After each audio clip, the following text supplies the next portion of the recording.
Assalamualaikum warahmatullahi wabarakatuh. Rabbil alamin. Wassalatu wassalamu ala asyrafil anbiya'i wa mursalin wa ala alihi wa sahbihi ajmain. Amma ba'du. Sahabat-sahabat fillah yang hadir hari ini, ayah bunda, masya Allah senang banget ini.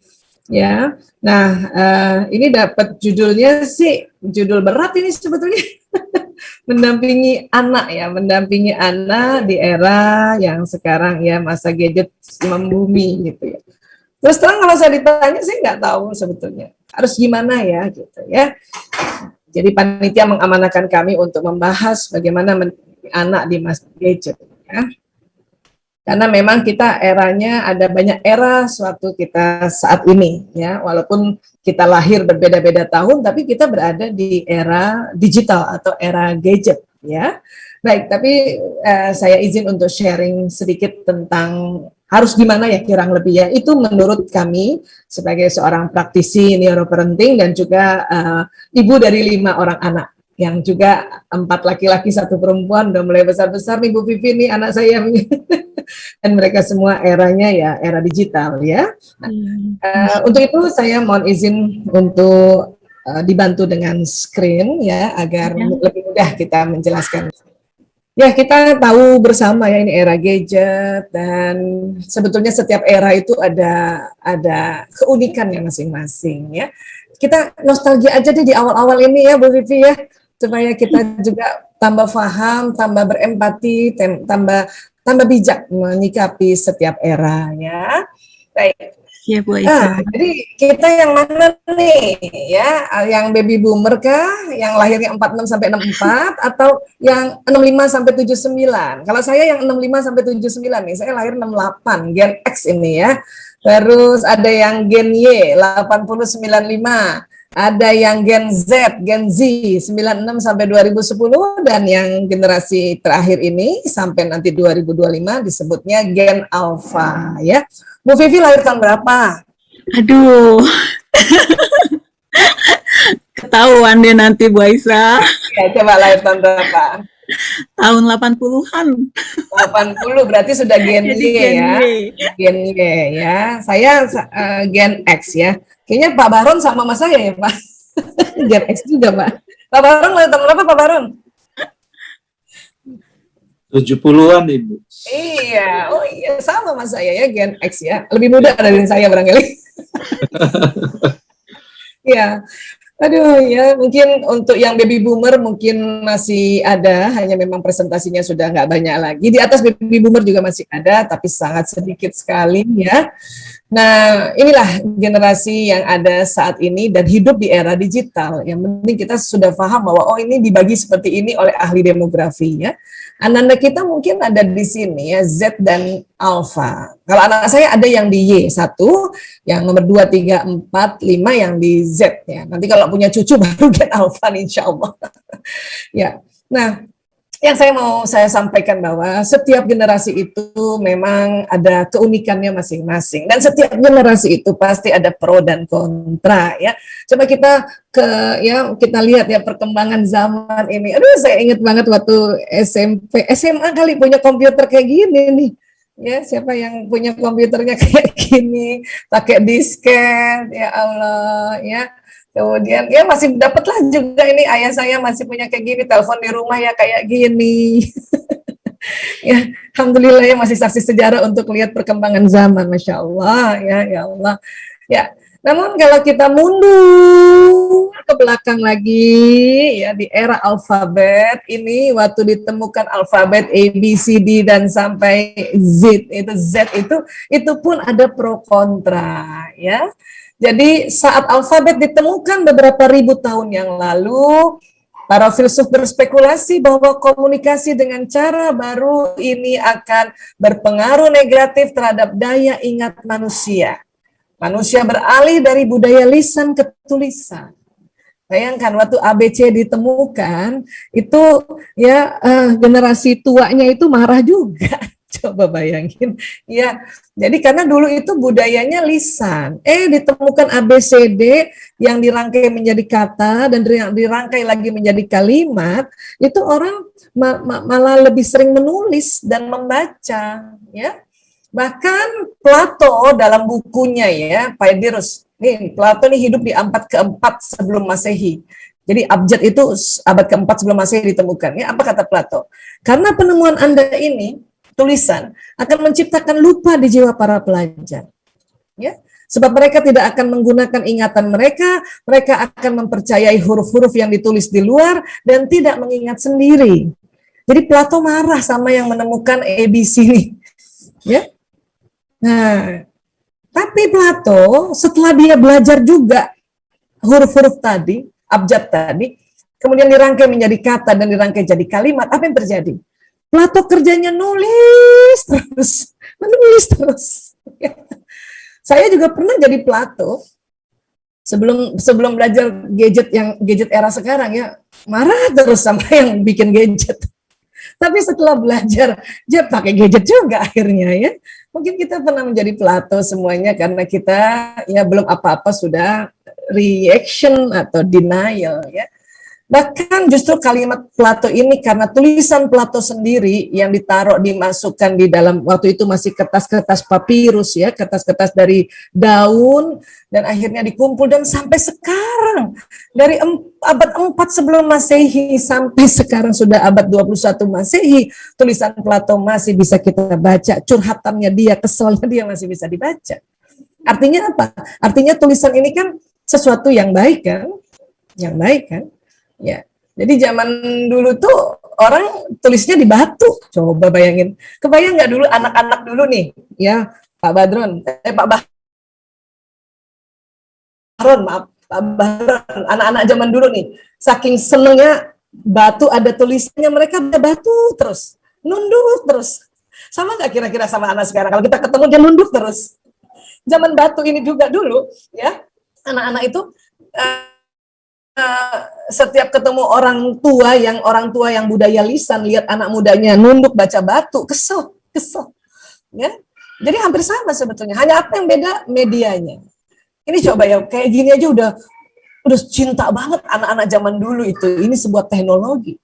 Bahkan kalau mau baca sebuah cerita itu berbatu-batu dia bawa, kebayang kan? Ya. Ada negatifnya nggak dulu ini? Ada juga. Itu anak muda kalau jengkel ya dia lempar batu itu ke temennya. Negatif juga kan. Ya, artinya sekali lagi setiap era itu ada pro dan kontra. Yang penting kita coba pelajari. Kita kalau belajar sejarah tuh akhirnya jadi bijak ya. Kemudian masuk era kertas. Nah, tentu lebih kutu buku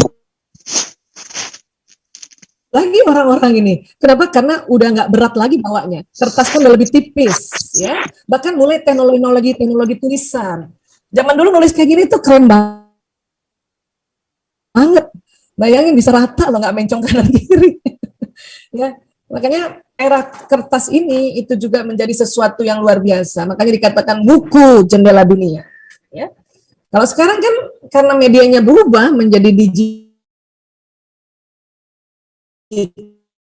Ya makanya gadget jendela dunia. Masih banyak ibu-ibu nih, Pak Baron, Bu Vivi, nggak asik nih masa bukan buku jendela dunia, gadget jendela dunia. Lah iya sekarang kita mau tahu apa aja tinggal buka aja gadget, itu jendela dunia. Kalau zaman saya, zamannya Pak Baron, ya itu betul-betul buku jendela dunia. Kita makin sering baca buku, makin ngerti, ya, makin ngerti tentang ada apa di negara tersebut, ada hal-hal apa budaya di negara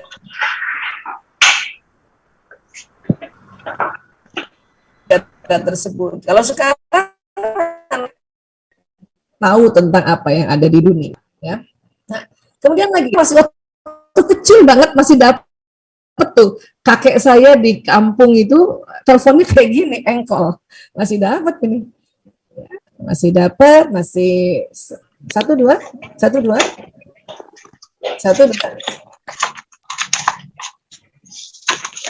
terhambat ya ini ya 23 apa masih kedengaran?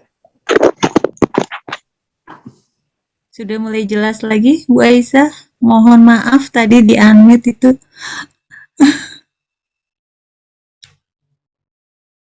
Di unmute dulu Bu Aisyah, mohon maaf tadi. 1, 2, 3 terdengar? Ya, 1, 2, 3, Jelas, terdengar? jelas Bu Sudah Aisyah. terdengar? Ya. Jelas ya? Ya. Ya, ini kebetulan saya pakai tethering, HP-nya dijauhin, jadi malah lupa Mbak Nining, HP-nya malah dijauhkan. Ya, baik, terima kasih, saya kembali ya. Jadi inilah era-era waktu zaman baby boomer itulah tahun 46, 64 ini teknologinya seperti ini, dan lihat komputer betapa besarnya komputer nih, luar biasa ya, dan sekarang makin kecil, makin kecil, makin kecil ya. Nah, kemudian ya, nah ini pada tahun 73 ini Martin Cooper, seorang karyawan di Motorola, dia yang menciptakan atau menemukan telepon genggam. Nah, inilah penemuan luar biasa ini pertama kali ya. Kalau saya masih ingat ayah saya juga punya seperti ini, itu kayaknya canggih banget, luar biasa. Ya, sebelum ini Martin Cooper kasih HP ini pakai telepon umum gini aja udah canggih banget. Ya, ya, zaman dulu juga kita edik banget sama telepon umum, rela ngantri telepon umum. Kadang-kadang ya ada kecurangan-kecurangan waktu telepon umum ini, ya pakai koin dikasih benang dimasukkan ditarik lagi, ya Allah. Itulah zaman-zaman dulu ya. Nih punya laptop kayak gini nih, IBM gini pakai disket, udah keren banget. Masya Allah, warna nggak ada warnanya, tulisan semua hijau aja, tulisan warnanya hijau. Ya, dikit-dikit kontrol pakai gitu istilahnya, ya Allah. Nah, zaman dulu itu, waduh, punya Atari aja udah keren banget. Dan zaman dulu uniknya televisi, kalau dia rusak goyang-goyang, dibetulinnya pakai dipukul. Betul. Pakai itu ya, malah betul. Ya, berarti sama, zaman dulu juga anak-anak zaman dulu kalau dia ada gangguan dipukul jadi betul. Tapi sekarang mana boleh. Sekarang aja teknologinya rusak dipukul tambah rusak. Sama berarti kan ya, anak-anaknya era itu juga, era sekarang juga nggak bisa lagi dipukul. Zaman dulu TV rusak, orang tua kita suruh mukul. Pukul nak itu supaya betul. Bayangin ya. Nah, inilah nostalgia ya. Dan dulu karena memang gadget belum terlalu banyak, maka kita menggemari pakai mainan-mainan seperti ini. Ya, congklak, bekel, karambol, monopoli, catur. Wah, sekarang catur lagi booming lagi ya. Tapi lewat gadget anak-anak mainnya. Ya, tapi ini menyenangkan sekali di era itu gitu. Sekarang pun kalau ada rumah ya, saya sangat menghormati kalau ada rumah tangga mempersiapkan juga mainan-mainan seperti ini. Itu keren banget. Keren banget. Saya kalau berkali-kali ditanya sama orang tua, Bu Aisyah gimana supaya anak-anak nggak main gadget terus? Saya bilang, adakah di rumah permainan non-gadget? Disiapkankah di rumah permainan non-gadget? Nggak ada Bu Aisyah, ya tolonglah disiapkan. Gimana caranya mau anak dialihkan permainan non-gadget kalau yang begini-beginian nggak disiapkan? Ya, Nah inilah, ini sudah bagus nih, 80-94 nih. Ini Bu Vivi udah lahir nih. Bu Vivi lahir aja, kita udah pakai pager. Bu Vivi lahir, saya SMP itu SMA udah pakai pager gaya. Dipanggil pulang, ini telepon operator, kenapa ini dipanggil pulang gitu. Ya, jadi sekali lagi ini memang kita nostalgia ya. Kenapa? Karena kalau dengan nostalgia ini kita paham, kayak gini toh, kayak gini ya. Baik, terus permainan dulu, ini zaman saya SMP SMA itu waktu di Al-Azhar, inget banget di SMP nih, kita main game watch kayak gini. Dan itu menyenangkan.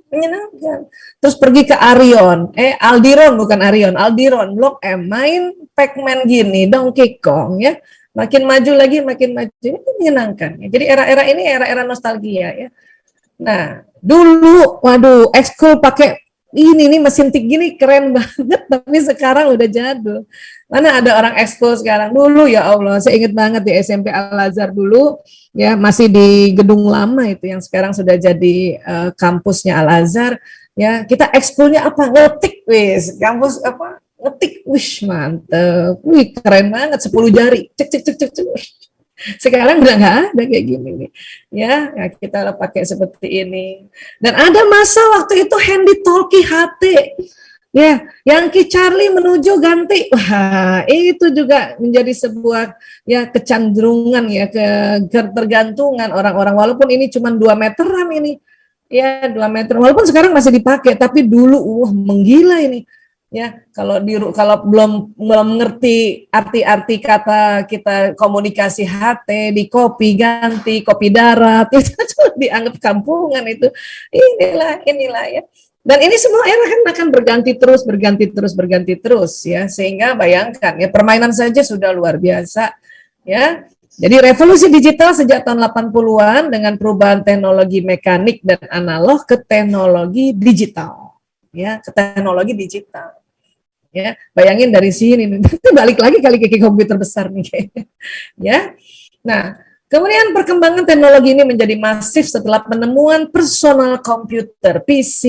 Ini akhirnya jadi masif, jadi keseluruhan ya. Jadi PC ini sistem yang dirancang dan diorganisasi secara otomatis untuk menerima dan menyimpan data input, memprosesnya, dan menghasilkan output di bawah kendali instruksi elektronik yang tersimpan di memori yang dapat memanipulasi data dengan cepat dan tepat. Ya, jadi paling nggak kalau kita mau bicara tentang masalah gadget, kita tahu sedikit lah sejarahnya lah ya. Mungkin ayah bunda, bapak ibu sudah pernah tahu, tapi kita hari ini siang ini refresh sedikit ya. Kenapa tuh kok jadi luar biasa? Karena ada PC, ditemukan PC ya. Jadi ini kan perkembangannya juga luar biasa ya. Teknologi digital yang semakin canggih menyebabkan terjadinya perubahan besar dunia. Ya, ini makanya tadi dikatakan judul oleh panitia membumi, gadget membumi, betul banget. Betul banget ya. Jadi sudah membumi dan mendunia lagi ya. Sekali lagi kita ini konsekuensi kita hidup di era digital. Dan yang sekarang nih, teknologi sekarang itu belum lagi produksinya generasi Z, belum lagi generasi produksi, belum lagi generasinya, belum lagi produksi generasi alpha. Karena alpha itu kan masih pada sekolah ini, atau belum lahir, karena sampai 2025 kan. Jelek Era dia, era mereka, kemudian mereka ya bikin teknologi, canggih banget. Ya, mungkin co-host bisa bantu juga ya untuk karena saya jadinya terpantul sekarang. Boleh mungkin co-host? Ya, baik, terima kasih. Ya, jadi sekali lagi setiap era itu kita masalahnya bukan siap belum siap ya, tetapi kita harus langsung konsekuensinya apa nih kalau era sekarang gitu, ya. Dan tentu dampak pasti positif negatif itu pasti ada, setiap era itu ada. Tapi saya meyakini dampak negatif ini kalau kita bisa kecilkan ya, ini jadi cuman kecil lah. Yang penting sadar untuk kalau ada hal-hal yang negatif segeralah kita ya memberi masukan kepada ya orang-orang yang berkepentingan ya mempunyai kebijakan di era ini gitu ya. Dampak positif apa? Lebih cepat dan lebih mudah mengakses informasi yang dibutuhkan. Ini kita udah tahu semua. Ya, mempermudah proses dalam pekerjaan. Ya, muncul media berbasis digital sebagai sumber pengetahuan dan informasi. Dulu saya ya Allah punya majalah Panji Masyarakat aja tuh keluaran Al-Azhar udah seneng banget. Ya, Pak Bahron masih ingat kita punya dulu majalah Panji Mas.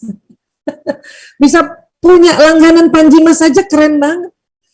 Ya, langganan waktu itu misalnya ya mungkin zaman dulu tuh ada majalah gadis, femina itu rasanya udah senang banget. Sekarang semuanya berbasis digital ya. Kemudian meningkatnya SDM melalui pengembangan dan pemanfaatan teknologi. Sekarang banyak banget. Kita sekolah nggak usah sekolah datang ke sekolah, apalagi pandemi kayak gini.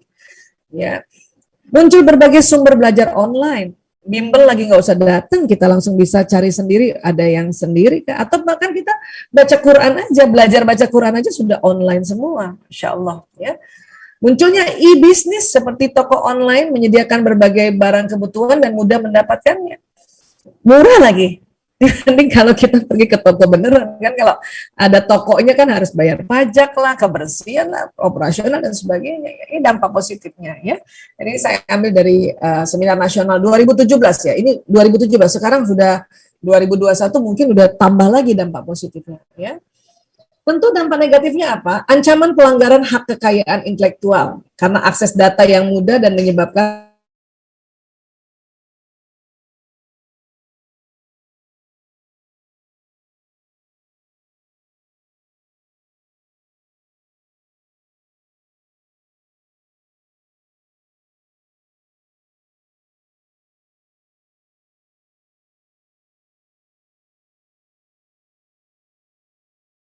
melakukan plagiatis, akan melakukan kecurangan. Bisa semua di copy paste.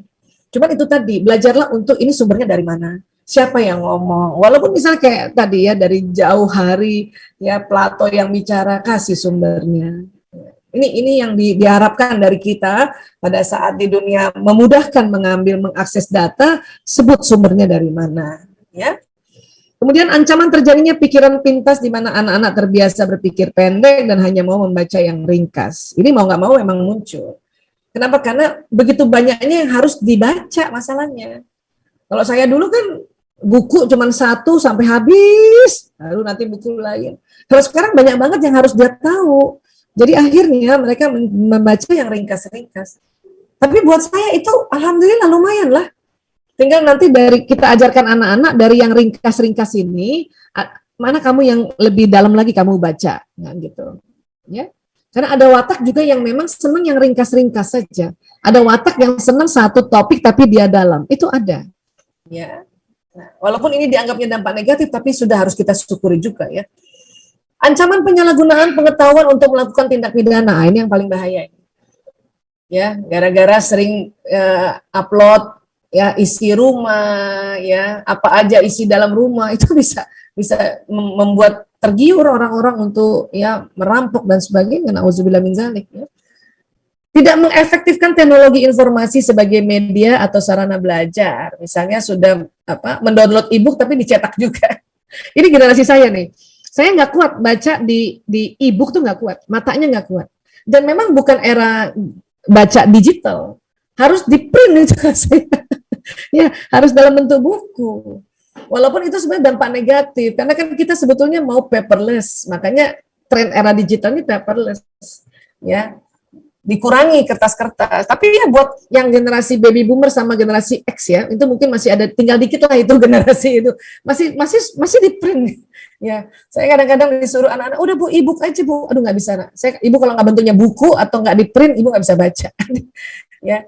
Ini pun saya perbesar ini sebetulnya ya, ada laptop, ada juga TV besar. Kalau enggak, waduh, mungkin tidak menikmati teknologi bertemu virtual kayak gini. Makanya dikasih TV besar supaya menikmati, bisa baca, bisa.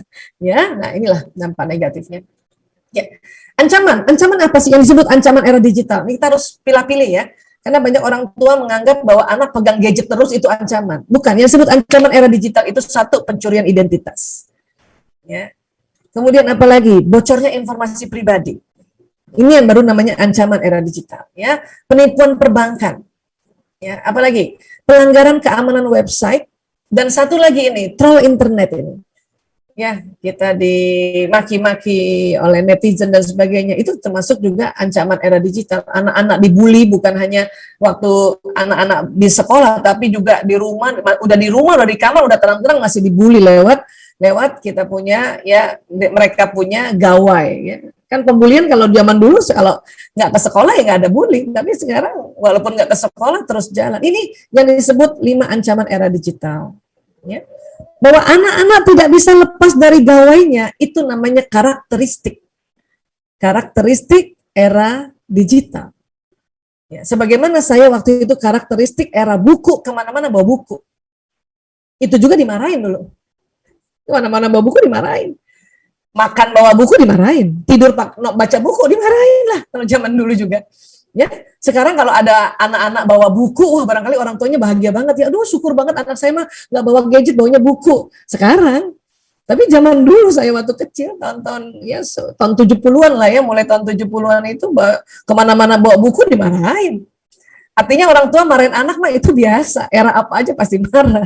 Karena ada perbedaan cara pandang, ya. Nah, ini yang perlu kita pahami. Ya. Jadi generasi milenial ini sebetulnya ini generasi yang lahir dan tumbuh di lingkungan serba digital. Milenial tidak bisa lepas dari perangkat mobile mereka. Ini namanya karakteristik. Tapi milenial ini memang tumbuh dalam budaya berbagi. Apa-apa di-share. Mau makan aja di-share. Itu era mereka. Ini namanya karakteristik. Kalau ini bukan ancaman, ini karakteristik. Ya.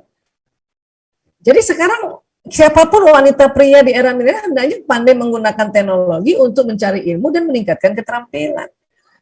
Ya, kita juga yang era generasi X itu kan karena hidupnya digital, kalau bertahan bahwa saya nggak mau pakai digital, terlambatlah, tinggalan. Ya, tinggalan. Saya sempat juga begitu, nggak usah deh, saya nggak usah belajar deh, biar anak-anak aja belajar. Pas pandemi, nggak bisa kita minta tolong anak-anak terus, belajar sendiri. Akhirnya, kayak gini. Makanya mulailah semua modul saya bikin sendiri, apa sendiri, lebih enak lagi. Ya, nah, kalau media sosial, karena kita tahu ya definisinya ya, media yang berupa situs-situs yang melibatkan teknologi berbasis internet. Medsos mendorong dan memungkinkan penggunaannya untuk berbagi informasi dengan keluarga, teman, dan orang lain yang memiliki ketertarikan yang sama. Kita banyak banget pilihan nggak? Mau dibaca apa enggak kan orang lewat. Terus ada karena kita punya kepeminatan yang sama, pas lagi ya beritanya tentang tumbuh-tumbuhan, ya berkebun di era pandemi, ya kita klik itu gitu, karena punya ketertarikan yang sama. Ada orang nggak tertarik kebun, lewat-lewatin aja. Sepeda, deh klik yang sepeda. Ada yang tertariknya tentang apa? Tausiah, klik yang tausiah. Ya, jadi beginilah memang. Jadi informasi pribadi bisa foto dan video, dan informasi umum bisa berita dan hiburan. Kadang kita share, itu makanya dikatakan budaya milenial itu budaya berbagi. Ada informasi aja langsung dibagi. Bahkan kadang-kadang informasinya belum lagi dikonfirmasi, ini berita fakta atau hoax, ya kita udah berbagi. Saking budaya berbaginya kenceng banget, ya. Nah, jadi ini sebetulnya media sosial memenuhi kebutuhan dasar manusia, kebutuhan untuk bergaul, kebutuhan untuk mengungkapkan diri, kebutuhan untuk diterima. Ya, ini juga yang harus kita sadari. Ya. Nah, jadi harusnya gimana ya? Harus bijak. Bijak berkomentar, bijak menulis dan men-share berita, ya, bijak waktu penggunaan bagi diri sendiri. Cuman bisa ini kita, karena kita nggak bisa bendung kemajuan zaman ini. Kalau bisa malah gadget ini kita pakai untuk kebaikan-kebaikan. Al-Quran pun kita pakai digital juga sekarang.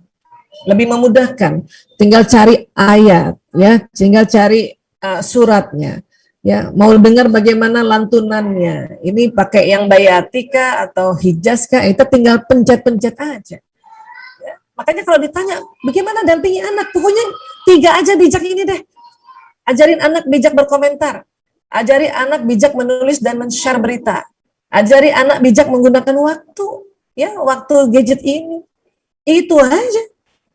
Karena kalau kebanyakan teori lagi nanti bingung. Ya, ini aja bolak-balik. Kenapa? Karena memang beginilah era. Ya. Tinggal tentu yang perlu juga difahami adalah bagaimana sebetulnya kita orang tua mengendalikan emosi. Itu sebetulnya. Supaya apa? Supaya bijak. Bu Aisyah udah tahu saya, Bu Aisyah, bijaknya harus 3 ini, tapi kok saya kayaknya ya tetap mau marahin itu anak. Itu karena emosi. Makanya perlu juga kita belajar apa sih emosi itu gitu ya. Dan apa konsep dalam Islam untuk kita kalau mau ya mengarahkan anak-anak berdiskusi. Ini Ali Imran 159.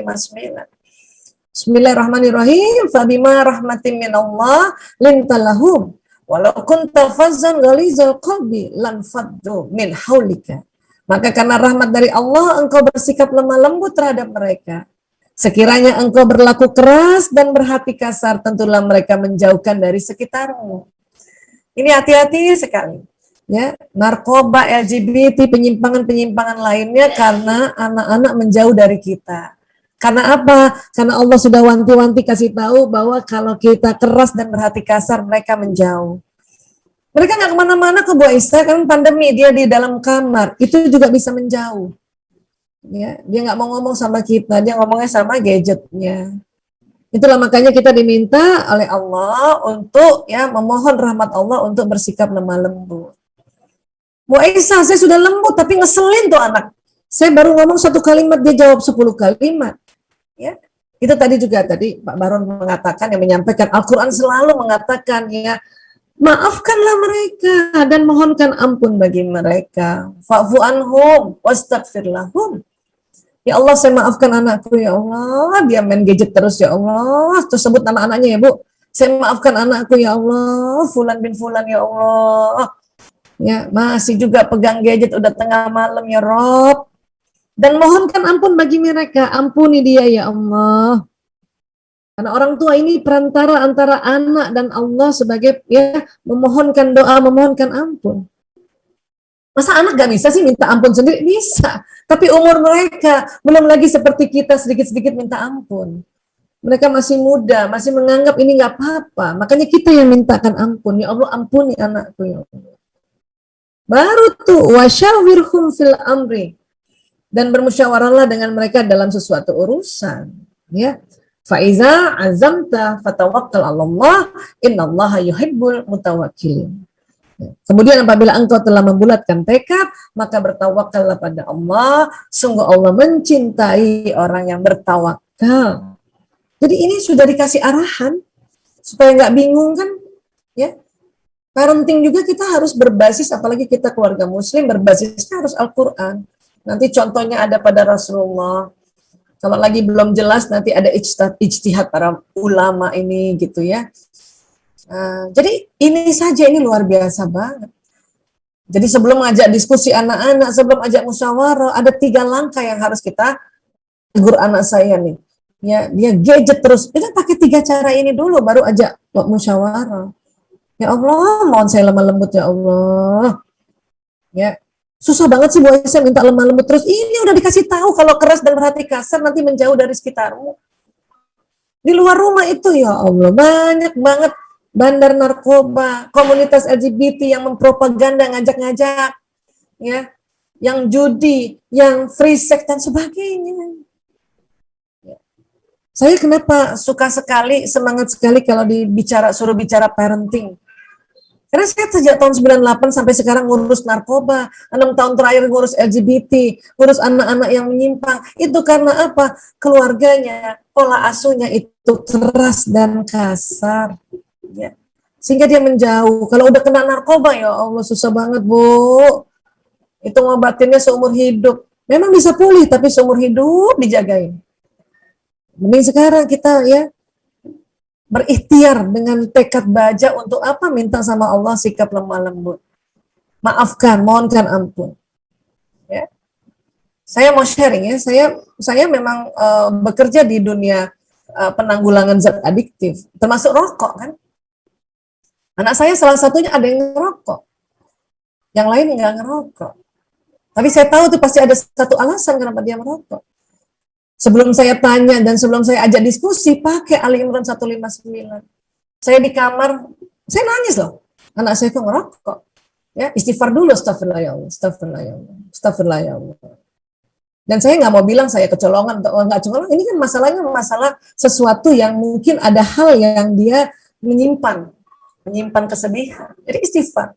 Ya Allah, mohon rahmat-Mu ya Allah, untuk saya bersikap lemah lembut kepada anakku Fulan bin Fulan ya Allah. Terus apa? Ya Allah, saya maafkan anakku Fulan bin Fulan ini ya Allah. Ya, kata orang-orang dia merokok, tapi saya belum tahu ya Allah, saya harus konfirmasi padanya. Tapi saya maafkan dia ya Allah. Dan ampuni dia anakku ini ya Allah, ya ampuni anakku ini ya Allah, Fulan bin Fulan ini ya Allah, ampun. Sudah melakukan 3 langkah ini, barulah temui dia. Saya ketok kamar, Nak, Ibu mau bicara. Baru ngomong gitu aja, mau ngajak musyawarah, dia udah minta maaf duluan. Ibu, maaf Ibu. Ibu barangkali dengar aku merokok. Iya Nak, ayo kita ngomongnya duduk yuk. Dan ingat kalau kita bicara sama anak laki-laki, ya lebih enak ajak makan. Ayo kita makan dulu ya. Karena laki-laki itu pantang dinasehati dalam keadaan perut kosong atau haus, aja makan. Disitulah saya tanya, kenapa Nak, ada apa Nak, dan sebagainya. Ya, dan dia minta tolong, Bu, tolong saya Ibu. Ibu saya mau berhenti Bu, tapi tolong. Ibu juga ngerti tentang zat adiktif. Iya Nak. Ya. Dan saya bikin sebuah perjanjian. Kamu kalau merokok hanya boleh di tingkat atas dan harus duduk di meja. Ambil asbak. Kalau belum ambil asbak nggak boleh sama sekali bakar kau punya rokok. Itu diajarin kayak gitu.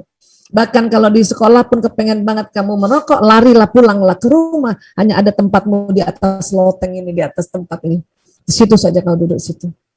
Itu diajarin seperti itu supaya dia bertanggung jawab. Sampai kita terus bantu dia untuk nanti mengurangi, akhirnya berhenti. Karena zat adiktif ini susah untuk langsung berhenti.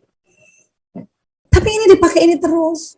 Dan waktu musyawarah, dan kemudian kita nih sudah dapat nih ya hasilnya, iya Bu, iya Bu. Ya Nak ya, ngerti ya Nak ya? Jadi kan kita win-win solution. Maunya sih nggak ngerokok kan, maunya ibunya kan. Tapi dia sudah terlanjur merokok dan sudah mungkin 3 bulan. Orang kalau udah ngerokok 3 bulan itu ya untuk berhenti ini harus ada strategi, ya kan? Nah, saya berarti ya mulai ya beradaptasi keinginan saya untuk bijaksana. Dia pun juga beradaptasi untuk mengerti bahwa ini mau berhenti ini gitu. Oke? Nah, inilah yang dikatakan. Kemudian apabila engkau telah membulatkan tekad, maka bertawakallah pada Allah. Hindari keraguan.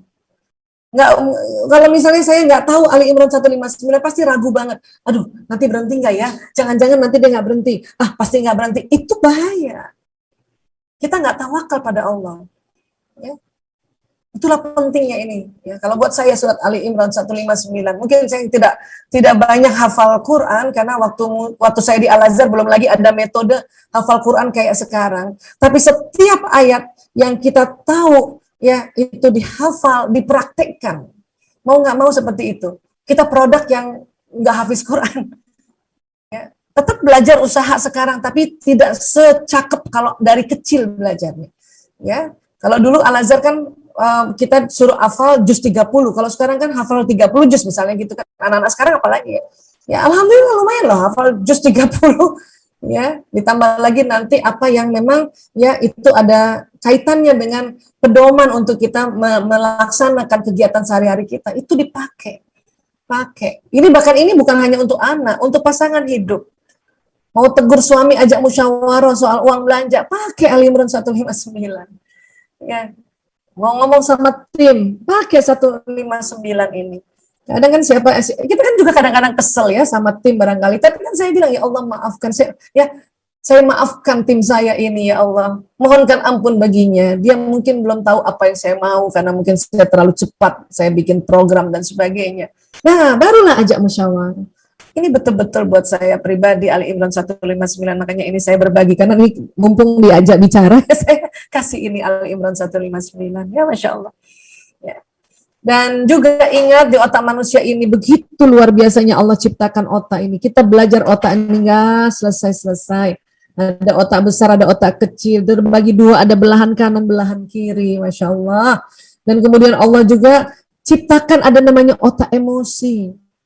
Nah ini yang perlu kita kenali. Dan kalau kita kenali, kita bisa kelola dia. Karena kalau kita nggak kenali dan nggak bisa kelola, ya, karena ini juga ada di mamalia, maka disebut otak mamalia, otak binatang ternak ini. Maka kalau kita nggak kenal otak emosi, dan karena nggak kenal makanya tidak bisa mengendalikan, maka kita bisa jatuh derajatnya lebih rendah dari hewan ternak. Dan Allah ya menyampaikan itu beberapanya ada di Quran itu banyak sekali juga, dan kita selalu diingatkan hati-hati kita kadang-kadang turun derajatnya karena memang ada otak mamalia di otak kita ya. Buat ayah bunda, karena kita kumpul ini keluarga muslim semuanya insya Allah ya, saya cuma mau ingatkan yang bahwa waktu anak lahir kemudian ada sebuah ya peradaban yang harus kita lakukan, yaitu ya ada sebuah tuntunan yang harus kita lakukan, yaitu apa? Memberi azan di telinga kanannya, qomat di telinga kirinya, itu harus dilakukan. Supaya apa? Supaya sel otak, semua otak ini nyala, teraktivasi. Ya. Terutama ya ajakan sholat teraktivasi. Makanya kalau saya suka perhatikan ya, kalau ada anak malas-malas sholat, saya cuma tanya, itu waktu bapaknya bacain azan di telinga kanannya mantep nggak tuh? Ya, mungkin ragu-ragu atau terlalu berbisik gak kedengeran, atau bahkan itu tadi nggak boleh digendong, itu bisa juga tuh terjadi kayak gitu ya.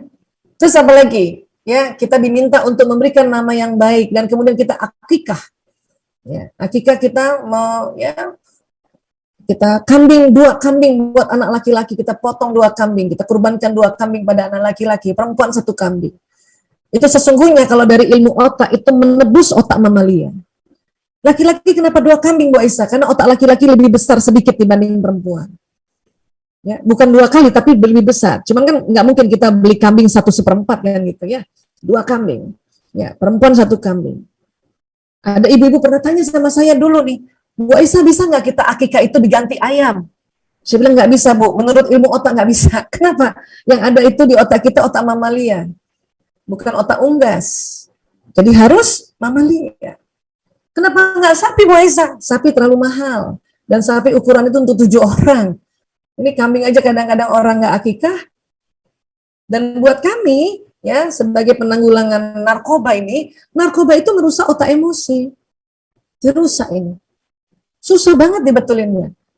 Apalagi punten kalau saya melihat ada pasien bertahun-tahun, sampai pun kita doakan barangkali di Baitullah, dia nggak mari-mari gitu, nggak puli-puli. Saya langsung tanya nanti, habis itu saya tanya sama orang tuanya, Bapak Ibu maaf, ini anak sudah diakikah belum? Belum, Bu Aisyah. Oh, dalam hati saya pantesan. Belum ditebus sifat binatangnya.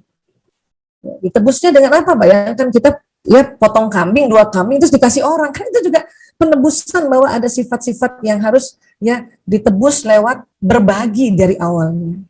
Kenapa dulu Bapak nggak akikah? Nggak ada uangnya, Bu Aisyah. Oke, Pak, sekarang Bapak niat kenceng, niat luruskan niat, doa, minta Allah kasih lapangkan rezeki, akikahkan anak. Walaupun itu anak pasien saya itu sudah umur 30 tahun, 35 tahun, 40 tahun. Tetap akikah, Pak. Kenapa? Saya kasih tahu, ya Allah Bu Aisyah ternyata iya.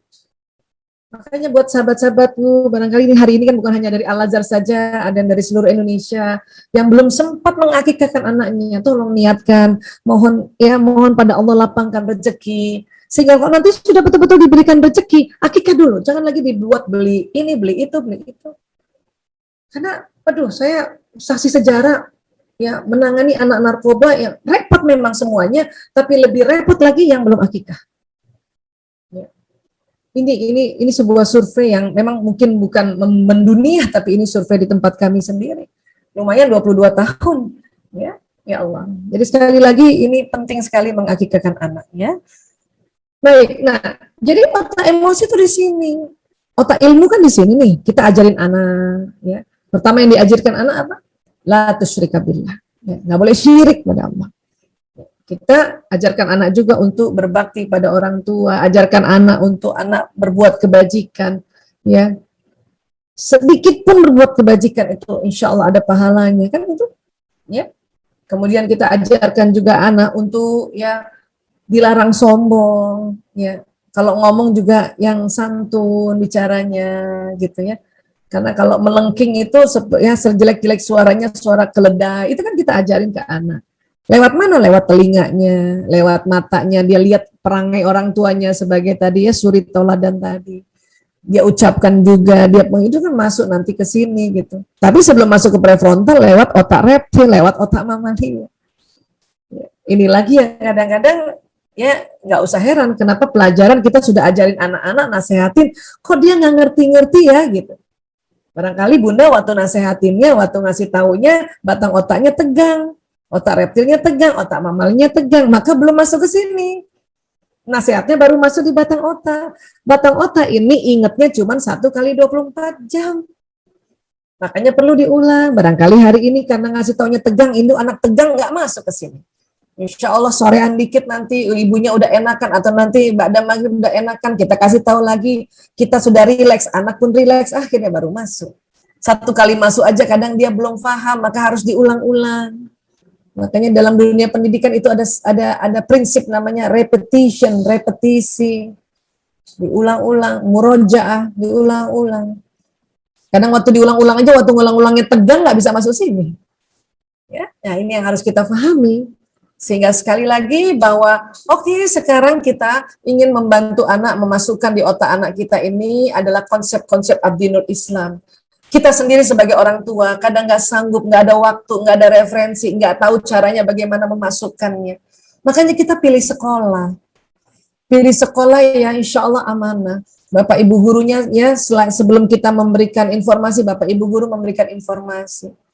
Terus terang saya sangat bersyukur. Ini bukan menjilat atau apa, tapi benar-benar bersyukur. 6 tahun saya di Al-Azhar, paling tidak di prefrontal cortex saya itu ada tentang ya pelajaran yang diberikan Al-Azhar. Bayangkan setiap pagi kami berikrar raditu billahi rabba wa bil islami dinan wa bi Muhammadin nabiyya wa rasulah wa bil Qur'ani imama wa hakama. Itu masuk di otak kita. Bayangin setiap pagi. Walaupun waktu remaja ikrarnya masih juga colek sana colek sini. Tapi it's okay karena setiap hari terjadi repetisi masuk di dalam. Saya barangkali kalau nggak sekolah di Al-Azhar 6 tahun, barangkali saya cuma jadi dokter yang ya belajar hal-hal yang kedokteran biasa saja. Tidak tergerak untuk mencari tahu bagaimana sebetulnya hubungannya antara apa yang Allah sampaikan di Quran dengan apa yang disampaikan oleh ilmuwan. Ini kan harusnya kita sebagai ya katakanlah ya pernah sekolah di kedokteran dan muslim pula ya, itu harusnya kan menggabungkan karena nggak ada dikotomi antara ilmu pengetahuan dan agama, itu nggak boleh berpisah, dia nyatu gitu. Itu kan sebetulnya diperlukan orang-orang yang bisa berpikir paling tidak di prefrontalnya ada sedikit keilmuannya ya. Makanya sekali lagi setiap saya diundang Al-Azhar dan melihat masjid itu tadi, ya Allah, bergetar hati saya, ya Allah ya Rabb. Syukur saya pernah di sana. Ayah bunda yang anaknya sudah dititipkan di sekolah Islam. Sekarang alhamdulillah bukan hanya Al-Azhar ya. Ada Muhammadiyah, ada Al-Ikhlas, ada Hidayatullah, ada banyak sekali. Itu adalah pilihan yang tepat sekali. Ya, bersyukurlah dan dukung sekolah-sekolah seperti ini. Ya, dan apapun medianya, anggaplah itu media untuk memperlancar anak-anak mendapat informasi dari mata, ya, yang apa yang dia dengar, apa yang diucapkan, supaya apa? Untuk masuk di prefrontal ini. Dari dulu setiap era pasti ada pro kontra, maka sikapilah dengan bijak. Hanya ini yang menurut saya, ya, apa yang bisa kita lakukan di dalam kondisi gadget yang membumi seperti ini. Baik, terima kasih. Mudah-mudahan ini bisa menjadi satu sharing yang mudah-mudahan bisa diambil hikmahnya ya. Lebih kurangnya saya mohon maaf. Wabillahi taufiq wal hidayah wallahu a'lam bishawab. Assalamualaikum warahmatullahi wabarakatuh.